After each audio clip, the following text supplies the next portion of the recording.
자, 이번에 경찰은 내란에는 가담을 했지만은 그러나 그 진압 과정에서는 주도적으로 큰 역할을 했다 이렇게 생각을 합니다.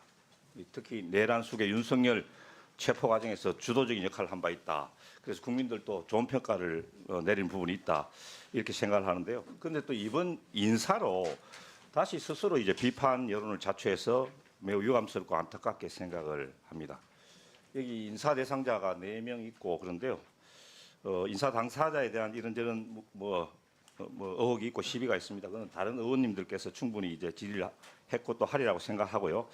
제가 이제 말씀드리고 싶은 것은 정말로 나쁜 사람들은 성진을 미끼로 또 보직을 미끼로 권력에 이용하려는 사람들이 있다. 저는 이렇게 봅니다. 이번에 내란 과정에서도 곽종근 특전사령관 만약 2스타라고 끝날 사람을 3스타 달아주니까 거기에 어쩔 수 없었다. 곽종근 사령관이 그렇게 스스로 이야기를 했지 않습니까? 자, 그래서 한번 질의를 해보겠습니다. 우리 고기동 대행 차관님, 그 이번 인사를 우리 이호영 차관님하고 두 분이서 상의해가지고 그러니까 인사를 해야 된다고 최초로 누가 이야기를 한 분은 누굽니까? 뭐 거기까지는 잘 모르겠습니다만 어쨌든 여러 가지 상황상 서울 경찰청장이 계속 공석이어서 예. 필요성을 계속 느꼈습니다. 우리 이호영 대행님은 대행께서 제가 먼저 인사 필요성을 이야기를 말씀드렸습니다. 했습니까? 예. 뭐 인사가 필요하다는 부분은 일정 부분 저 동의합니다. 그런데 이 과정에서 우리 고기동 차관님이나 우리 이호영 차관님께 같은 질문을 할 테니까 순차적으로 답변해 보십시오. 이 경찰 인사와 관련해 가지고 정진석 대통령 실장, 김주현 민정실장, 이원모 공직기강 비서관 이 세 분한테서 혹시 전화를 받은 분 계십니까? 외부 의견 없었습니다. 없었습니까? 예, 저도 그쪽에서 뭐 전화 오지는 않았습니다. 예, 그랬습니까? 좋습니다. 지금 경찰청장, 행안부 장관, 대통령 이 세 분이 다 이제 대행이잖아요. 그래서 제가 보기에는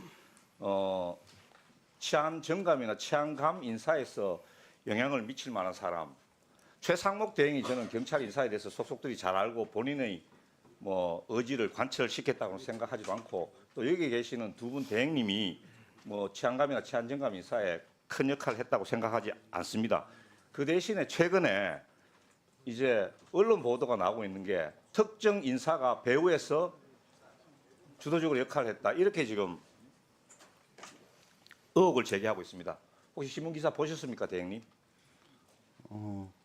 많이 나왔는데. 뭐 특정 인사 문제는 없고 인사 문제에 대해서는 언론에 예. 나오는 걸 알고 있습니다. 이 보면 한국일보에도 크게 나왔는데요. 사진까지 그 사람의 사진까지 나왔습니다. 그 사람은 다름 아닌 대통령실 공직기강 비서관 이원모입니다. 이원모.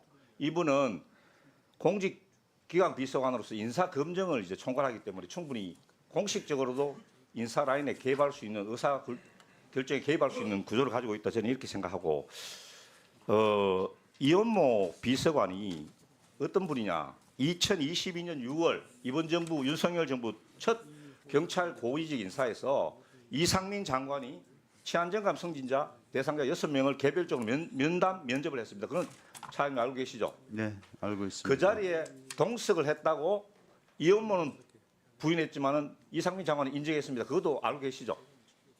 뭐 예. 인정한 뭐그 예, 날짜 뭐 인정을 이런 건 했습니다. 모르겠지만 예. 그 당시 인사비서관이었습니다. 인사비서관이었고 예. 대통령실 인사비서관이 경찰 인사에 사전에 대통령실까지 이렇게 올라가지도 않았는데 중간에 동석을 했다. 그것만으로 문제가 되는데 그 자리에서 이재명 대표에 대한 경찰 수사에 대해서 어떻게 생각하느냐 이건 확인되지는 않았습니다. 그러니까 의혹을 받고 있다. 이런 분이에요. 그래서 우리가 이제 행안위에서 정인으로 채택을 했는데 출석하지 않았습니다. 그래서 지금 고발까지 된 그런 상태인데요. 그뿐만이 아니고 그러면 이제 영향력을 행사할 수 있는 고리인 이원모가 이런 분이고 근데 이원모에게 또 영향을 행사할 수 있는 분이 또 있습니다.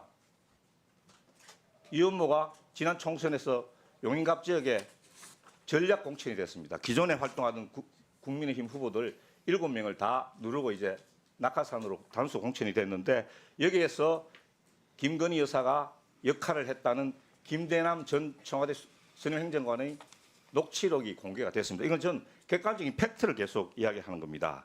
자, 그래서 제가 볼 때는 이번 인사는 이제 대통령이 내란을 일으켰고 탄핵을 당할 가능성이 매우 높다. 그렇다면은 정권도 교체될 가능성이 높다. 그래서 지금 집권층이 뭐 일종의 비유를 하자면 최고의 만찬을 열어가지고 자기들이 승진시켜주고 싶은 사람을 승진시켜주고도 한다. 이런 이야기가 있고 그 승진 대상자 명단까지 지금 몇 명씩 나오고 있습니다. 차장님.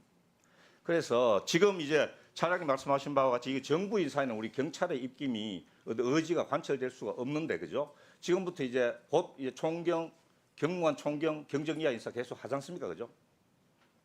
예, 뭐 하죠. 앞으로 인사 여건을 보면서 판단하겠습니다. 21일 시험 공고 안 됐습니까? 21일 날, 공고하셨죠? 20일 예. 그럼 경정 이하 인사는 그 전까지 해야 되는 거 아닙니까? 경정위원은 그때까지 마무리할 겁니다. 그럼 총경하고 경무관 인사는 안 할 수도 있다는 말씀입니까? 뭐 그건 아니지만 인사 여건이나 상황 보면서 어느 예. 정도 어쨌든 간에 조만간에 판단하겠습니다. 예. 할 것 같은데요. 저는 이렇게 생각합니다. 상위직은 또 뭐 어쩔 수 없는 부분이 있습니다. 정부 인사이기 때문에. 그러나 계급이 아래로 내려갈수록 경찰의 의지 관철될 수 있다고 생각하거든요. 왜냐하면은 인사위원회를 다 개최를 하지 않습니까? 우리 저 대행님 자신 있습니까? 우리 외부로부터의 압력을 차단하고 스스로 경찰 인사의 독립성과 중립성을 관철할 자신이 있습니까? 뭐 소신껏 공정하게 관리하도록 하겠습니다. 지금 그 안 그래도 명태균 녹취록에서 이 김상민 검사라는 이분을 뭐 어디 경남의 어느 지역구에 하겠다는 또 김건희 여사가 거기에 요청을 했다는 그런 또 녹취록도 나왔지 않습니까? 그래서 저는 이 하위적으로 갈수록 경무관 총경은 하위직도 아니지만 그 밑으로 갈수록 계속해서 이런 집요한 집권층의 어떤 요구나 압력이 계속될 걸로 보이거든요. 대행님, 하여튼 저기 오늘 내일 중에 만약에 경정이하 인사가 있더라도 한번 대행께서 공정하고 특별하게 공정하고 엄정한 인사를 하라는 그런 일제 지시나 이런 걸 한번 하달하십시오. 검토해 보겠습니다. 하여튼 인사는 공정하게 관리하고 국민 입장에서 또 조직의 어떤 안정화 입장에서 판단해서 신중하게 접근하도록 하겠습니다.